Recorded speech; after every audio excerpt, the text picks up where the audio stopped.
Importanteng alagaan ng lahat ngayon ang ating kalikasan, lalo na at matinding climate change na ang nararanasan ng mundo. Kaya naman alinsunod sa selebrasyon ng Earth Day 2016, isang globe painting competition ang isinagawa sa loob ng isang mall sa Jensan. Ang 18 anyos na batang ito, todo effort sa pagpipinta. Unsa man ning ginapainting mo karon tao? Apo, Tapos, naghawak ng tanim, ng itatanim. right now we are having the globe painting competition organized by SMCT General Santos. So it is participated by different schools here in Jensan. Dagdag naman ang kanyang coach mula sa Jose de Vinegracia Elementary School. Kanilang napili na ipinta ang kahalagahan ng pagtatanim ng mga puno ng mga kabataan. Ito po. Buong kalikasan, buong kahoy po ito po. Yung malaki na kahoy. Tapos ito, nag-present po yung kabataan na yung para pagtanim ng mga kwan, sa pamagitan ng magtanim ng maliliit na seedlings ng mga punong kahoy para at least dumami doon yung mga kwan. Yan po.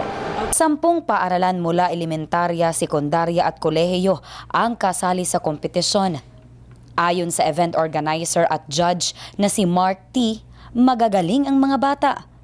Mula alas 11 kasi ng umaga, nagsimula na sila sa pagpipinta hanggang alas 4 ng hapon.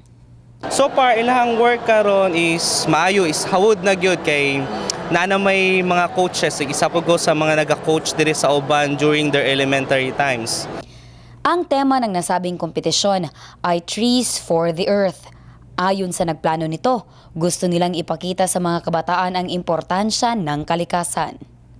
Of course, we would want to raise awareness among the people, of course, not just especially the young ones, kasi we all know that sinasabi nga nila, 'di ba, yung mga young people, sila yung hope of the nation.